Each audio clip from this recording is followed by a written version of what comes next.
Jnanatimirandasya Jnananjana Shalakaya Chakshurunmilitam Yena Tasmai Shri Gurave Namaha. Jaya Shri Krishna Chaitanya Prabhu Nityananda Sri Advaita Gadadhara Sivasadi Gaura Bhaktavinda. Hare Krishna, Krishna Krishna, Hare Hare, Hare Rama, Rama Rama, Hare Hare. Go Premanande Haribo. I'm extremely honored to be here at this Rath Yatra festival, which started with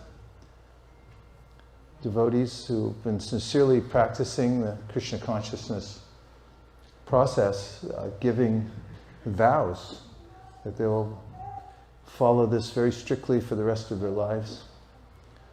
And we thank everyone for coming here tonight. This Rath Yatra is a deeply felt festival for those who read the Srimad Bhagavatam. The Srimad Bhagavatam is the description of the loving exchanges between Krishna, the Supreme Personality of Godhead, and his devotees in the spiritual world. In fact, it's a special place set aside for those who have developed a kind of love in their hearts for Krishna, in which they're serving him with their whole heart and soul, and with a very special loving sentiment. This is something in the book called Brihat Bhagavatamrita that was noted by Uttara, the mother of Parikshit. He's the one who's in the center of the Srimad Bhagavatam, as he had, as a king, one day on an excursion, felt uncharacteristically thirsty, and he had gone to the hermitage of a sage who was sitting and meditating and oblivious to the whole external world. And I say uncharacteristically because Parikshit Maharaj is called a Raja Rishi. It's not ordinary king. We don't have much experience in today's world about politicians being rishis, to say the least. We see from the ancient days in the culture of India that there were kings who were also pure-hearted, and they knew how to move through this world themselves in such a way as not to become entangled, and they were very careful in their actions, and they also taught their citizens. They had great compassion for their praja. Praja means anyone born in the entire kingdom, not just human beings and not just their party or the people that supported them. And also we see that in the Srimad Bhagavatam, King Ugrasena, who at one point was being publicly criticized by a Brahmana who was losing his children right after they were born. They were just disappearing, actually. And the Brahmana went and did a protest in front of King Ugrasena's palace, but he didn't have him removed or arrested. He was a saintly person. So Parikshit Maharaj, when he was in the forest, had seen this hermitage and gone there feeling thirsty, but the sage didn't respond when he came in. It's culture that when somebody comes to your house, you're supposed to greet them warmly, even if they're a stranger. This is not so well practiced these days either. Let's beware of dog on the sign, or beware of, anyway. But there's a tension people feel, a non-trust of others. So when he came in, he expected at least a greeting, but nothing. The sage sat motionless in meditation.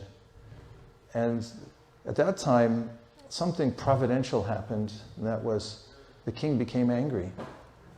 He felt indignant that, why was I mistreated? Have you ever felt like that? So the king then went out, and as he was leaving, he found a dead snake on the ground, and he came back in, and he unceremoniously, or ceremoniously, hung it around the neck of the meditating sage, who really didn't even notice then. But word got out of what had happened, and the young son of King Parikshit then found out about it. And at that time, sage, yeah, the son of the sage, Shamika Rishi, was named Shringi. And he had this sense of power because he was in the family of a Brahmana. And he also was at the cusp of Kali Yuga, when those in the family of Brahmanas had some power. And he then heard about it, and to show off to his friends, cursed King Parikshit. Just this young boy cursing somebody who was so important to the world. It was a tragedy, actually. And the curse had potency at that time, inexplicably. And when Parikshit Maharaj found out about it, he didn't fight it. He said, this must be divine arrangement. And then he left his post. He said, I have 7 days to live, because that was the curse. This king shall die in 7 days. He'll be bitten by a snake bird. It was something that the boy conjured. And of course, when his father, the father of the little boy Shringi, found out about what his son had done, he was mortified, because he honored the king and knew he was a great soul and was ashamed that his son had done this. Nonetheless, it was the mood of this great king, Parikshit, to just accept it. And so he did, and he sat down on the bank of the Ganges, and he wanted to know, what should I do in my last 7 days in order to attain perfection of life? And many sages came from all over to give advice, and there was a cacophony, means, many voices speaking at the same time, giving advice. And none of it resonated perfectly with him. But then, by divine arrangement, the great sage Shukadeva Goswami, who happened at that time to be wandering, and it wasn't out of aimlessness, he had this sense of karunaya, wanting to do something good for others. And so when Krishna works with us in this world, he's in everyone's heart, as he says in the Bhagavad Gita, and he arranges for those who need help to be connected with those who can give help. And that's what happened in that case. Shukadeva Goswami was 16 years old. He walked into the assembly of Brahmanas, and everybody stood up to offer respect. That's what you do when a great personality comes in one's midst. One should stand up, because there's a way in which our life airs rise when we see someone great. So if we don't rise up, it'll throw our life airs out of balance. And it's the sign of respect. We stand up, and then we show pranams. So they all did that, and then they offered him a seat of esteem, and for 7 days, non-stop, 7 days and nights, he spoke about the spiritual world, and about the relationship of Krishna's devotees with Krishna in the spiritual world. And at the end, the 7 days was not completed. There was a little time before the snake bird would come to bite the king. And the mother of Parikshit Maharaj, named Uttara, had not been close enough in the assembly to hear everything that had transpired and everything that her son had heard. So she asked him, please, would you give me the synopsis in the time that you have left? And in her request, she also noted something very important, and that is that there are devotees that have a very special kind of affection for Krishna, for God. And there must therefore be a special place for them that accommodates their particular kind of love for God. So can you tell me anything about that? And Parikshit Maharaj, then understanding his mother's heart and what she wanted to hear, described about the hierarchy of love for Krishna. That there are some people that have a very beautiful kind of love for Krishna, but it's more in a mood of reverence. They understand he's God and they bow to him and they worship him with great respect. And then he described how there are other devotees who live in the topmost planet of the spiritual world. And of course, like there's elementary mathematics and then there's applied math and advanced. And the very elementary understanding of where we are in the scheme of things, Krishna tells us in the Bhagavad Gita, parastasmat tu bhavanyo vyakto vyaktat sanatanaha yaksak sarveshu bhuteshu nashyatsu na vinashyati. That don't think this world that's always in the mode of destruction, that's falling apart at every minute, and at the end there's a complete destruction of the material world. It becomes goes back into a state of neutrality. All the elements and the variety that we see here becomes merged into one single substance. It goes back into the body of Mahavishnu, where the living entities reside for many millions of years. If you're first time here, I'm sorry for speaking so many different details. I normally speak in a more simple way, but it's aimed more towards Ratha Yatra special, but we'll get into some other points. So he describes how there's a material world and there's a spiritual world.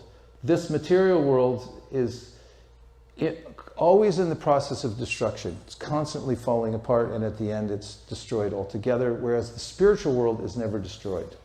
It's eternal, it's always existing.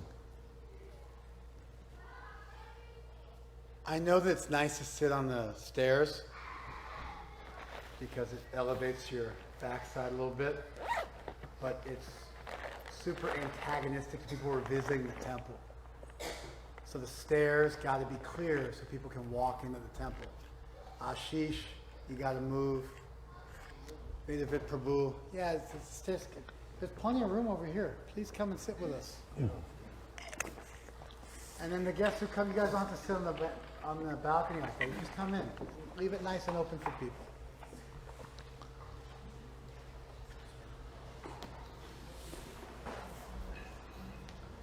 Hare Krishna, Krishna Krishna, Hare Hare, Hare Rama,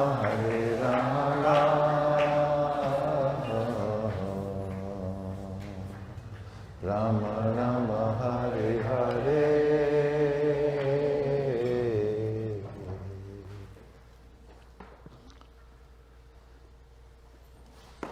Spiritual world, nashyatsu na vinashyati. Even when everything else is in flux, even when the material world changes and is destroyed, the spiritual world stays the way it is.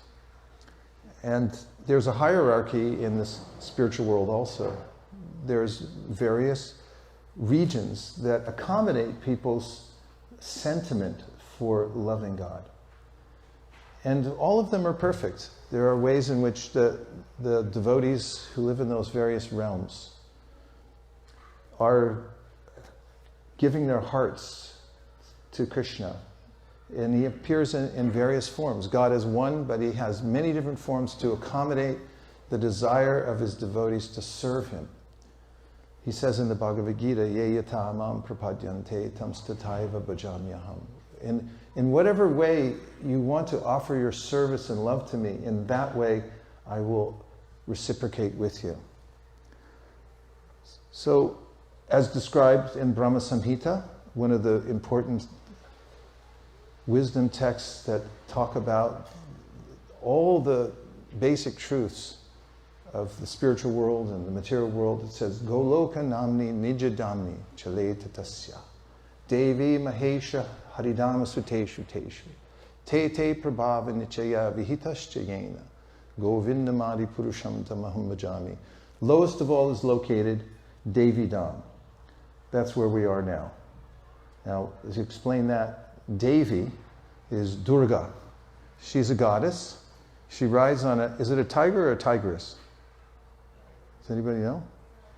Tiger? Call a friend. Okay.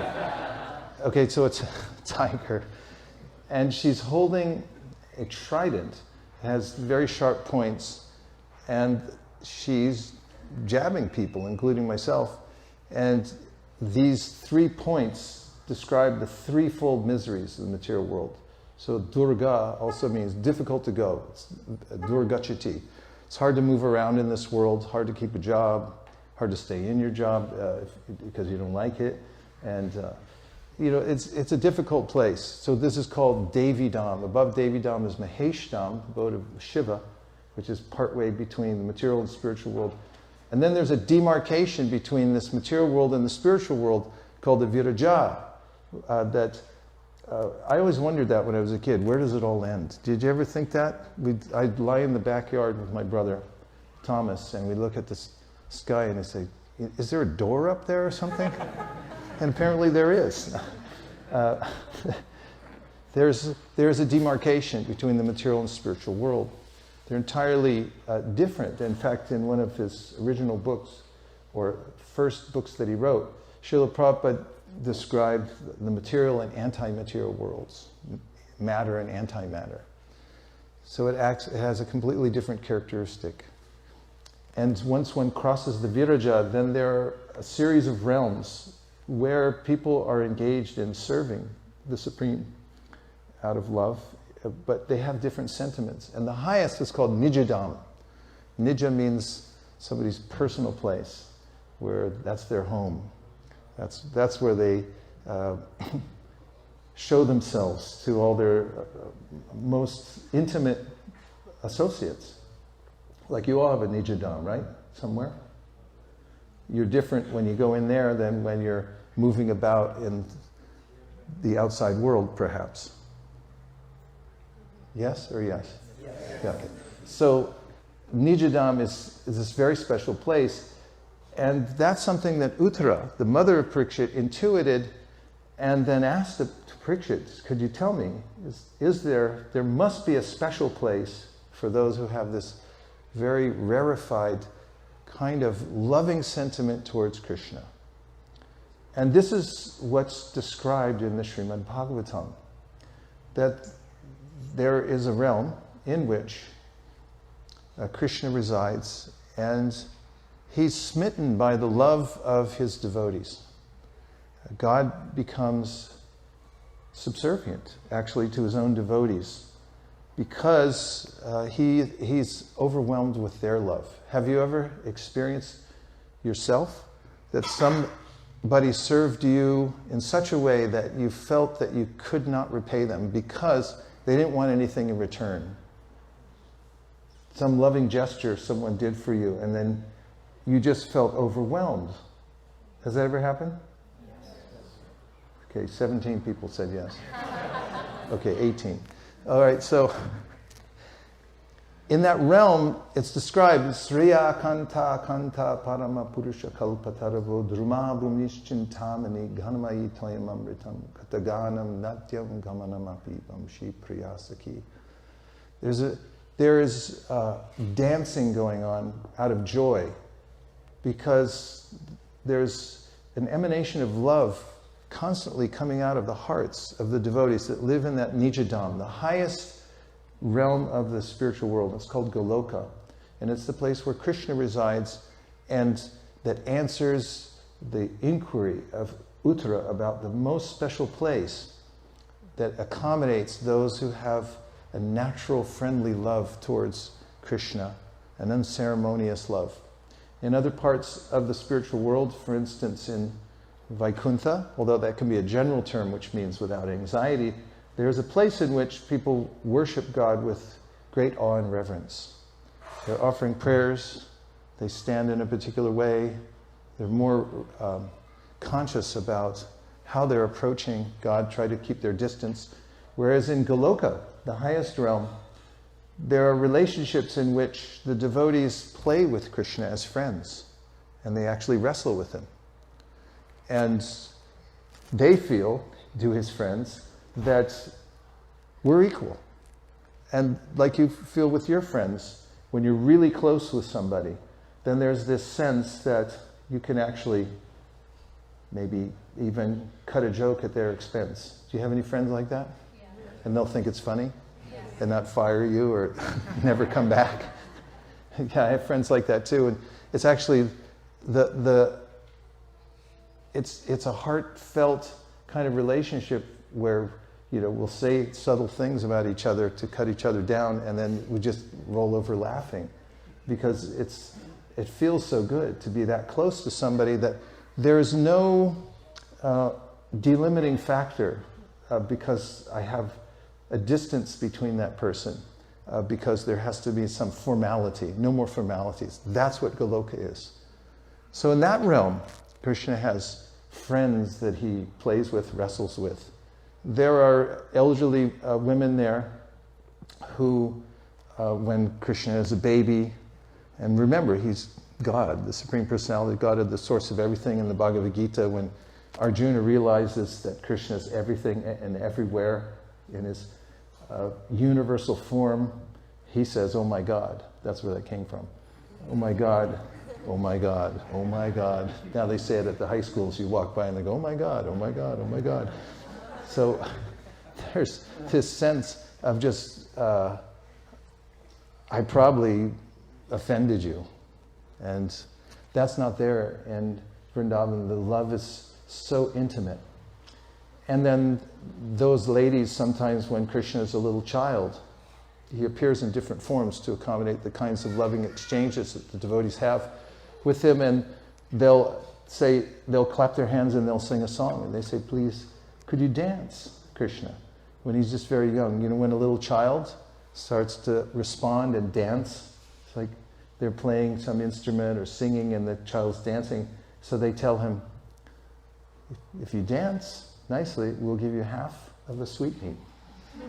Like a sweetmeat means like a tasty treat. It's made out of, you know, with all nice ingredients like sugar and milk. I don't know if that's okay to say these days. That didn't sound right. Here in California, it's like, that's horrible. You should stop talking now. Anyway, it's a very tasty sweet that comes from loving cows that are loved. And so they'll say, "We'll give you half a sweetmeat if you dance nicely." This is the intimacy of love there. And then there are those that have a kind of relationship with Krishna like a lover, where, you know, the lovers that are at home and they're kind of keeping it together by acting like they're doing, well, they're not acting, they're doing everything they need to at home so nobody knows that they're thinking about their lover somewhere. This goes on in Goloka Vrindavan. It's reflected here in this world. That's why we recognize all these relationships that I'm talking about now, because they're originally there in the spiritual world, but here they're reflected. This material world is like a pool of water, and if you see a reflection on it, and then the pool moves, then it's constantly changing. And our relationships here get disturbed by the changing nature of the world. There's a semblance of reality here because it's a reflected surface that we're dealing with. But in the spiritual world, the real thing that we all want, that loving exchange, where we can put our full hearts into it and it's always increasing. Just like a beam of light, theoretically, if you point it into the air, it'll continue to expand unlimitedly forever. And it's hard to imagine in this world where what I'm used to is that everything is enervating. decreasing. It's running out of gas. It's like not as good as it was yesterday. Oh, I saw it in a new light and I don't like it anymore. But there, everything's always increasing in beauty and in refinement. So that's the topmost realm that Parikshit Maharaj describes to his mother, Uttara, and that's what's described in the Srimad Bhagavatam. And the festival that we had today is it's meant to shine a light on the most intense kinds of love that is exchanged between Krishna and the residents of that topmost realm. Because as you read in the Srimad Bhagavatam, Krishna appeared in Vrindavan under very strenuous circumstances. There was an attempt by the king at the time, who was a bad person, who wanted to kill him because there was a prophecy that Krishna would appear and he would kill him, the 8th pregnancy of Devaki and Vasudeva. So Kamsa was living in fear and making arrangements so that he could kill the child when it was born. So when Krishna finally appeared in Vrindavan, there was a way that he was switched with another child and hidden in the village. There's a lot more to say about that, but it's not Janmashtami, so we'll leave it at that. So from there, everything was in secret. Things they're tastier when they're done because somebody else is trying to break it up. And Kamsa wanted to kill the child, so even in the name-giving ceremony for Krishna, it had to be done in a secret place in a cowshed. And then his loving exchanges with all his devotees were going on in Vrindavan, and there was a constant sense of danger there, that Kamsa wanted to kill him. So at a certain point, Kamsa, the king, who was the evil king and wanted to kill Krishna, he sent a messenger to the place where Krishna lived, named Akrura. And Akrura came there in his chariot, and his duty was to bring Krishna and Balaram, Krishna's brother, back to Mathura, where this king lived. And then the king had a design to kill them. So when Akrura went to Vrindavan, and he collected up Krishna and Balaram, he invited them to sit on the chariot. He told them what was actually happening. And as they were leaving, the residents of Vrindavan, headed by those who are called gopis, the women of the village, who had this very, very deep, intense love for Krishna in a level of lover and beloved, they were besides themselves. They had been hiding their love from their elders, but at this point it all came out. Because what could they say except for don't go? They tried to stop the chariot. You'll see paintings of this where they're actually entangling themselves in the wheels of the chariot to try to stop Krishna from leaving Vrindavan. But as the story goes, he finally leaves. And those devotees of his in Vrindavan stand, especially the gopis, on the road, and it's like they're a painted picture. They can't move because they're stunned that now they don't have the association of Krishna. And he's gone to another place. And who's he with now? And when will we see him again? And he said before he left, I'll be back. And they're counting, he'll be back in 3 days. So 3 days from then, and then 3 days from then, and it went on for years and years, them waiting.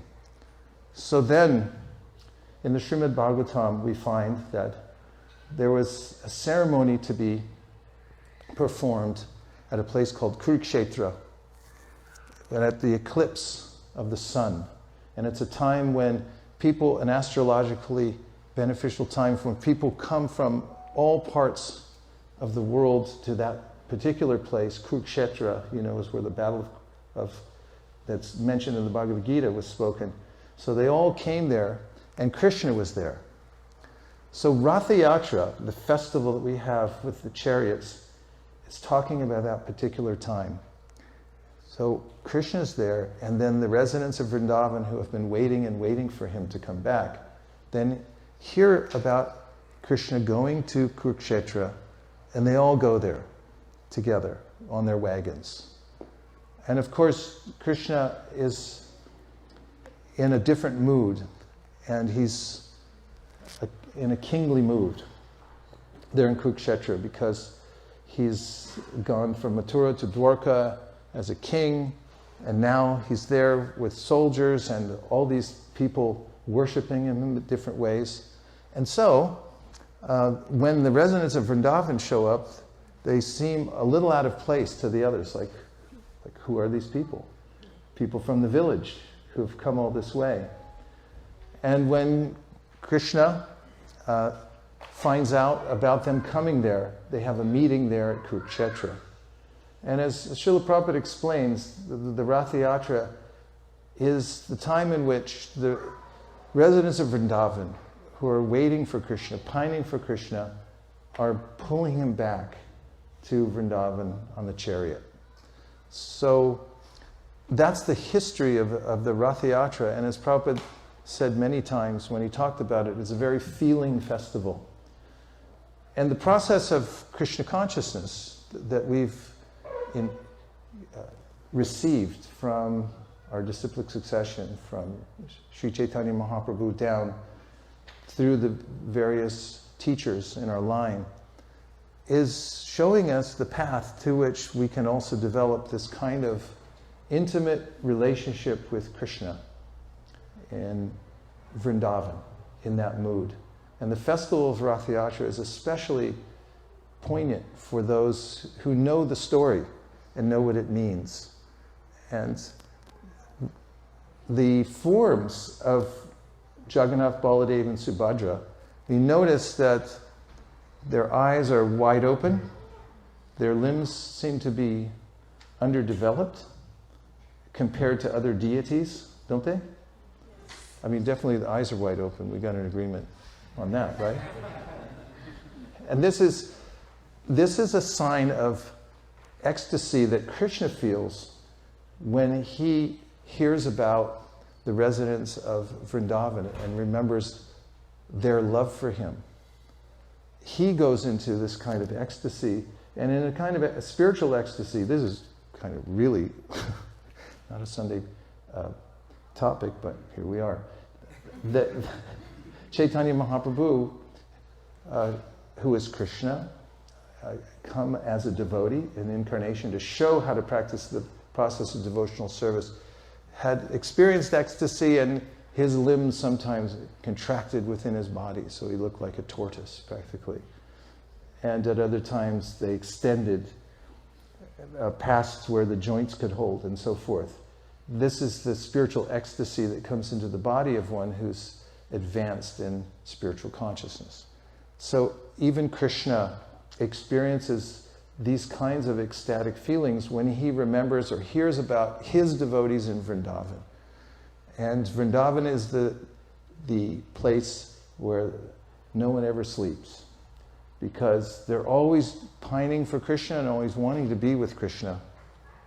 In the material world, you notice that Mahavishnu, who oversees the creation of the material world, it's described he has half-closed eyes. Have you ever seen a deity of Mahavishnu? He's lying back and he's basically sleeping, because everyone here is ignoring him.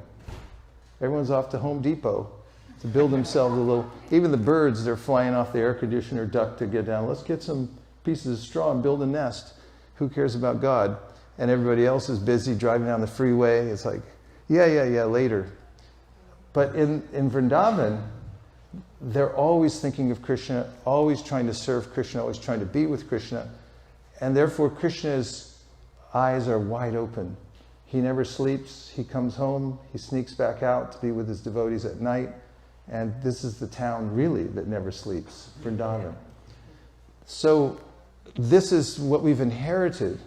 And we have these temples like this where we're worshiping deities, and the information about where this kind of worship comes from. It's not arbitrary. It's not something that is concocted, but there's a storyline to it. And if we pick up the storyline by reading Srimad Bhagavatam and Sri Chaitanya Charitamrita, then we can understand what Prabhupada meant by this is a feeling festival. It's kind of interesting because I keep hesitating to say all these, particular topics because I don't know who's here exactly. Maybe somebody's a newcomer and it sounds a little bit extreme. But Prabhupada also had these festivals in the middle of Fifth Avenue. I was there in 1976. Prabhupada came there from Washington, D.C. We all drove down there and Prabhupada followed the whole festival. He came to several in San Francisco when I was there also. And he's the one who brought it to the world and said, bring it down Fifth Avenue in New York City and show this. It's an interesting dichotomy because we're talking about the topmost principles of spiritual life. We're talking about deities that represent the most intimate kinds of exchanges that devotees have with God. And then we're parading them and that whole idea of that down the street. In, where is it here? Which street do we go now? PCH, the old PCH, and there's God in its most, ecstatic form possible. So, last point, and that is that anyone can experience these kinds of sentiments for God by chanting the Hare Krishna mantra. Because it's a very special mantra which describes what I've just been talking about, the intimate relationship of Krishna and his devotees in the spiritual world. It's a formula, it's in code form, and when you say it, it takes you there, it actually awakens that sentiment in your heart, especially when you are around the devotees and you hear it from devotees who are oriented towards that level of relationship between Krishna and his devotees. And so when other people hear the Mahamantra from all of you who know about this and are worshiping Lord Jagannath and chanting Hare Krishna, if somebody walking out of a restaurant, for example, minding their own business, and they hear Hare Krishna, Krishna Krishna, Hare Hare, Hare Rama, Rama Hare Hare. There's a special quality to that vibration. That Rupa Goswami said something, he's one of the great teachers of bhakti from 500 years ago, that Yadabaso Pyudyan Kavalita Bhava Dvanta Vibhavo Drisham Tatvandanam Api Drishyati, that if somebody hears Hare Krishna, the Hare Krishna mantra, there's such power in it that even if they're blind, they're undumb, and they hear it, that vibration can awaken in their hearts that feeling of love for Krishna. What to speak of somebody who enters into the tradition because they feel like these people have integrity, they're making vows, they're going somewhere, and then such a person takes it up and then leans into it. Whether he or she lives in an apartment or a teepee or a big house, it doesn't matter. Bhaktivinoda Thakur said, Grihe tako bane tako, sadahari bole tako. That it doesn't matter where you live. If you start chanting this Hare Krishna Mahamantra, that feeling that the residents of Vrindavan had when they came to Kurukshetra, and there was this way in which they were there, they saw Krishna, but they couldn't have him the way they wanted him before, so they were just pulling him back to Vrindavan. It's such an intense time. All that's in the Hare Krishna Mahamantra that we've received. And anyone can feel that, even walking out of a bar in downtown Laguna Beach. They hear Hare Krishna, Krishna Krishna. See, I'm starting to feel it now.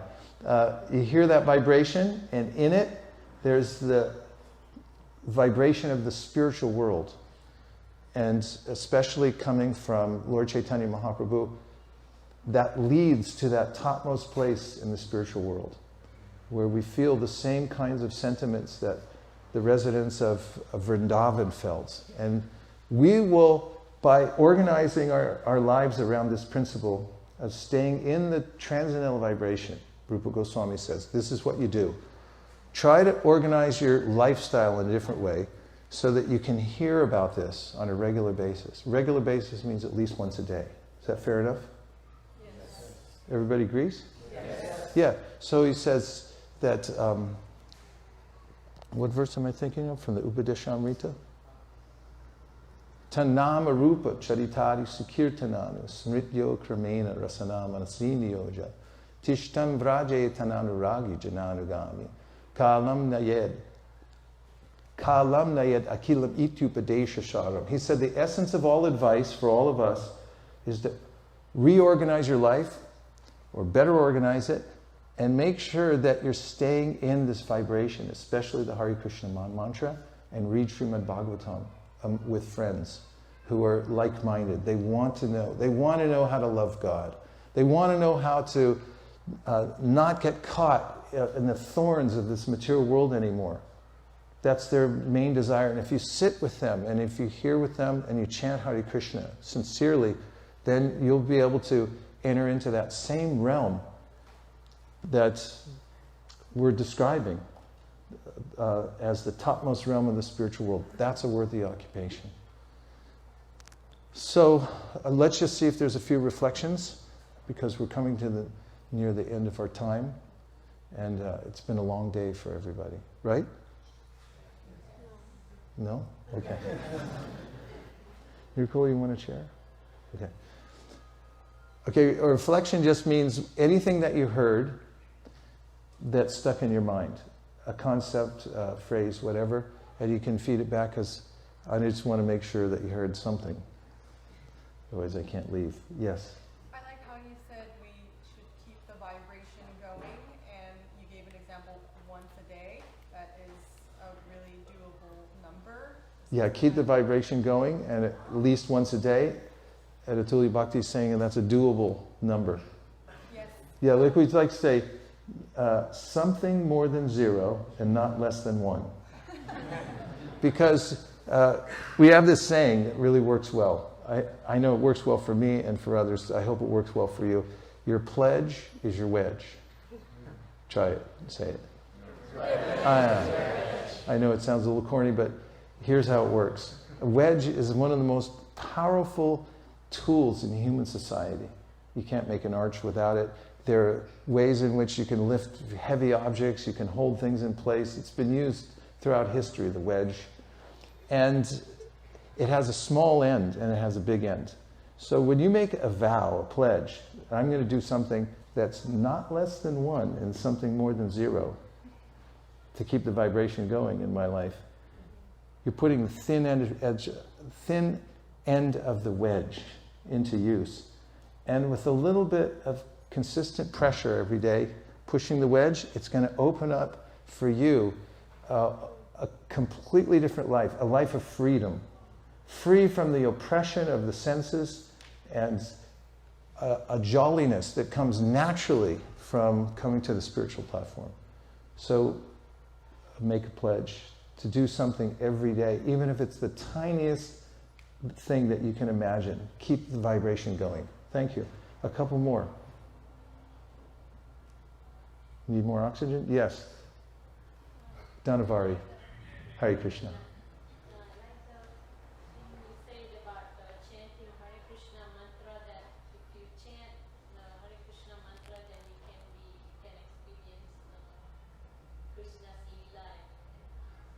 She liked the part about how by chanting Hare Krishna you can experience Krishna's Leela. Everything's there in the Hare Krishna mantra. Complete. Nothing else needed. Okay, 2 more. Yes, Prabhu. I really liked... Kanai Thakur, Prabhu. Haribol.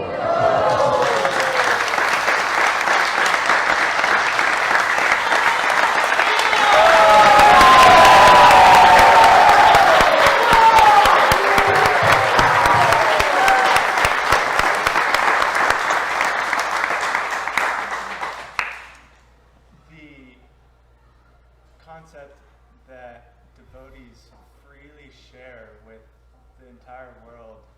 The concept that devotees freely share with the entire world. The most intimate relationship that they share with Krishna. They just The most intimate relationship that they share with Krishna.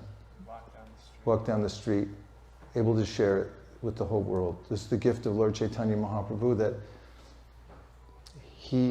he's compared by one of the great teachers of bhakti, Vishwanath Chakravarti Thakur, to an emperor who one day gets intoxicated, goes into the treasury, takes out all the most valuable jewels.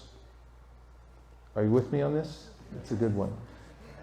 He puts them in a big bag, over his shoulders, la. You forget yourself when you're in a state. And then he goes down to the common road, and he just goes from carriage to carriage, person to person, handing them out for free. Yeah, I know. She got it. So that's the mood of Chaitanya Mahaprabhu, who's the avatar of Krishna, who's come as a devotee in order to taste what the devotees are getting in Goloka Vrindavan.